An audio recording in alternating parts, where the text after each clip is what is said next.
Oh boy, things got interesting today, didn't they, college football fans? Well, if you're an Alabama fan, if you're a Texas A&M fan, maybe you don't feel that way today, but Thursday for a lot of us was pretty entertaining, at least on social media. What a crazy day, and if you thought that summer lack of sports was going to get you down and was going to keep you bored, wait no longer here. We're going to be having a countdown now to SEC Media Days after what just took place. This is one of those topics that don't directly impact Auburn, the Auburn family, the sports programs, the university, but it is something that has a little bit of a trickle-down effect, and I think it's worthy for us to discuss here and expound on it, share some thoughts, and kind of break down overall what just happened, because we've had probably 12 to 18, I don't know, I'm doing math in my head, hours since all of this has taken place, and we're talking a Nick Saban and Jimbo Fisher rant against each other, with also a response from others and the SEC.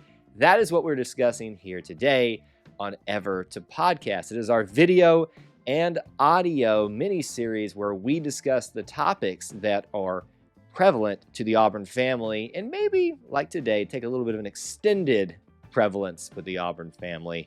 That's what we're going to be discussing here today. Whether you are watching on YouTube or listening on the audio podcast format, we appreciate you being here. If you haven't, if this is your first time here, be sure to subscribe on either or both formats so you don't miss any of the content on either of those functions, because we do a lot of different things on each of those. Man, I don't even know where to start with this, to be honest with you.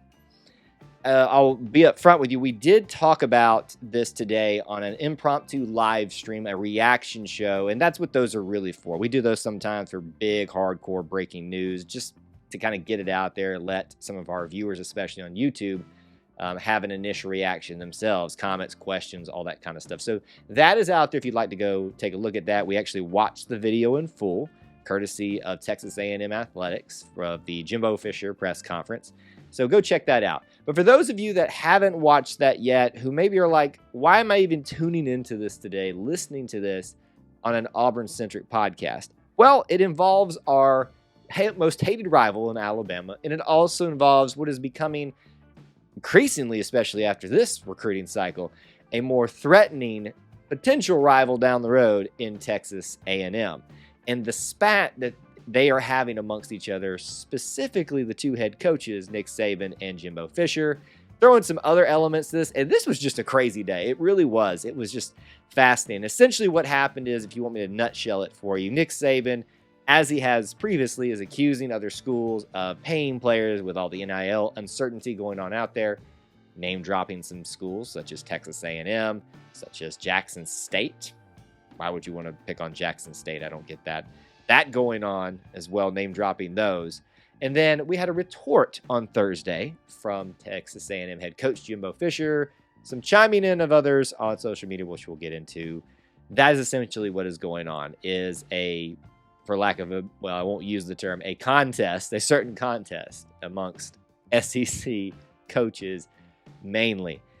So, just to kind of give you my overall thoughts again, for those especially, don't want to expound too much on it for those that were on the reaction show, both of these guys are wrong. Both of them. The insinuation that nobody cheats by any coach, by any fan, by any institution within college athletics is just false, is just wrong, and is just ignorant if you actually believe that. That's just how I feel about it. I'm an Auburn fan. I bleed orange and blue. I know that there is cheating going on. I can't prove it without a shadow of a doubt. But we all kind of know it's there, right? I mean, we understand that. The most of us that have walking around common sense understand that the $100 handshakes used to happen. Now they just happen in broad daylight with NIL. So there's that. I just want to be upfront. Like, you need to just rationalize this, that every college program is doing this type of stuff, trying to find that edge. In fact, I would say that you're not doing your job if you're not trying to find that edge, find where the boundaries are. Now, I am not advocating in any way do anything illegal, in any way do anything that is wrong, that is outside the rules that are set. The problem is there are no rules set as of this moment, which is what Texas A&M has done. And so there's a part of me that's like, gosh, I hate him for doing it, but there's also a part of me that's kind of like, gosh, kind of admire him for doing it, because Texas, I think, is probably, from what I understand, one of the most open in terms of no rules on this whole NIL collective type of thing. From what I understand at Auburn, they're doing, especially, I'll drop a name here. I don't know anybody, I know people who are associated with it, but I don't know how it works. But everything that I have heard spoken about it, that I've heard talked about it, it seems to be done pretty well and pretty above board in terms of not just getting kids money, but making sure they're doing things to earn this money out, making appearances, goodwill community type of work, but also helping these kids understand what this money could potentially mean for you long term and how to manage it and all that kind of stuff. That's just kind of my outside perspective of how I think everything's going with that. Is it all above board? And I'm not even speaking about Auburn NIL, the group here. Probably not. But that's how these things go. If you want to compete, if you want to win, unfortunately, it seems like that's the true law of the land. How far can you push the boundaries, and how far can you go over those boundaries without getting caught? And it helps to not get caught when you are very well connected and you are, as Jimbo Fisher put it today, little g God in a sense of college football. Coach Jimbo Fisher went scorched earth today on Nick Saban for some comments that he made, I believe, on Wednesday, and did not hold back. And I kind of admire that aspect of what he did, but I also, if the right word is admonish, is that the right word? I don't know. Look down upon some insinuation that everything that is going on with the program, with the recruiting, with their NIL is above board. It's not. And for you to sit there and act like just because you don't specifically have firsthand information, that's just lying. And he said, I'm not a liar. I don't do these things. That may be true. You may not actually physically, in person, firsthand experience know what's going on, but you know what's going on, and you know enough to know that things are being taken care of for you. The other hand, Nick Saban.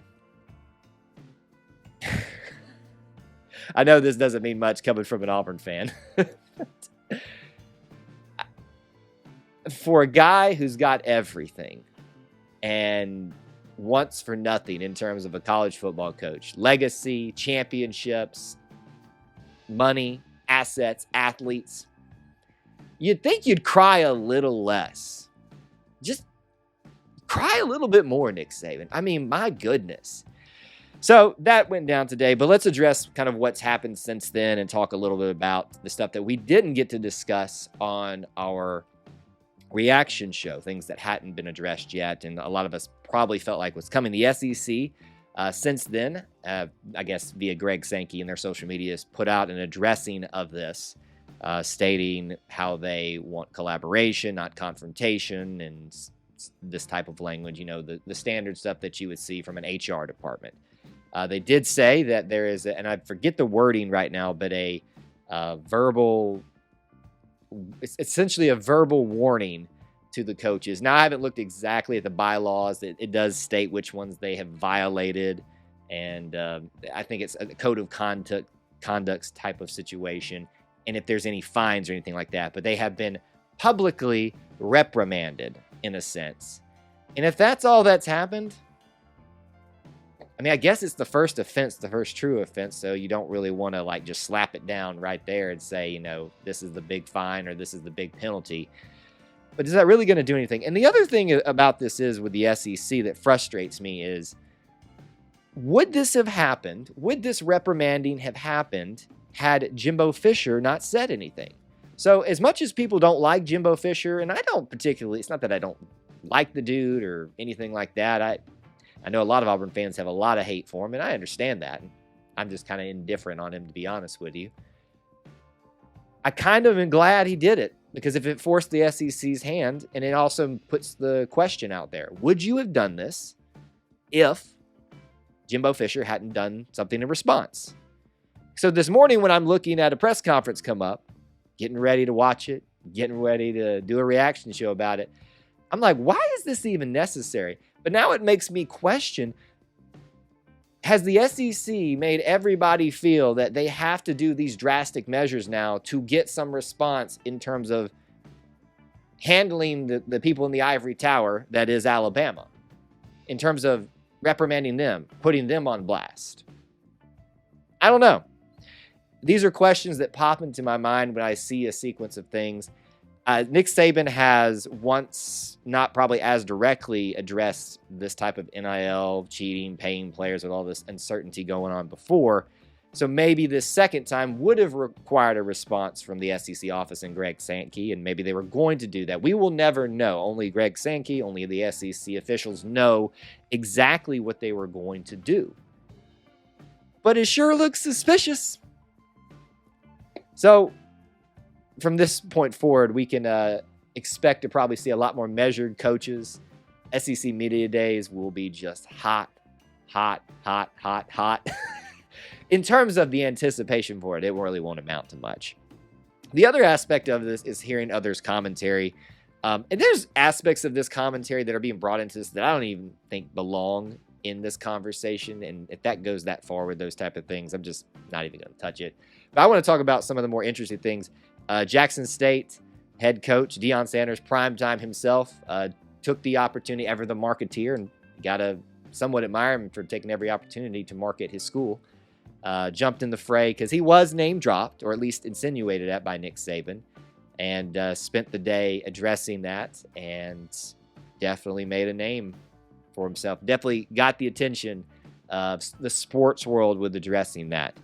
I think the one we were all in the SEC waiting to hear responses from, Lane Kiffin. I think Lane just put up emojis of popcorn, of, the eyes looking over to the side. Essentially, Lane didn't really do anything except kind of say, this is entertaining. And I think for a lot of people, Lane Kiffin speaks the fan language, if that makes sense. Whether you like him or not, it's kind of like Jimbo Fisher. I'm kind of indifferent on the dude. I see the value in him. He is moving the way for me somewhat like a Steve Spurrier, where I kind of didn't like him, but the way he eggs on some people that I don't like in just an athletic and a rivalry sense, Nick Saban, that kind of endears me toward him a little bit. So that's been interesting to watch as well. And I'm sure there's plenty that I have missed. There are, commentators that are saying things. Everybody's giving their opinion about this. And for the most part, I think everybody, like I said at the beginning of this, is being even keeled and saying, we all know everybody cheats. Just don't cry about it when everybody starts doing it the same as you've been able to do it for the last couple of years. It's not a good look for Nick Saban. I would say it's kind of a 50-50 look for Jimbo Fisher. Kind of made him look like a little bit like a schoolyard fight, but also you now have to ask the questions, would these things have been addressed, kind of like we talked about. And outside of that, everybody else has just had fun with it. So how does this affect Auburn? I know, bring it all back to that. Not much, unless it really brings the eyes upon both Texas A&M and Alabama and scrutinizing them. The NCAA has said that if you've done anything, I keep using this phrase, below board on NIL, you are still liable for that if they come back and find that out. Maybe it will force their hands to go do some investigation that a lot of us feel like should have been happening for a long, long time. Investigations probably happened. The results just never came out, or they did and were pushed under the rug. We all know what's going on. It's just to what degree, and can you get away with it? I don't like it. I don't agree with it. But unfortunately, that's the way the college football works. And sometimes it brings us little gems like today with Nick Saban and Jimbo Fisher. What a scorched earth. That is our topic today and our thoughts today here on Ever to Podcast. Love to hear your thoughts in the comments section below here on YouTube, or you can hit us up on social media if you're listening on audio format to share your opinions about what we talked about today. If you haven't, please do subscribe on either or both formats so you can make sure that you catch every episode of this and the other content that we put out on both formats. Thank you for tuning in here to Ever to Podcast, where we cover the whole of the Auburn experience. War Eagle.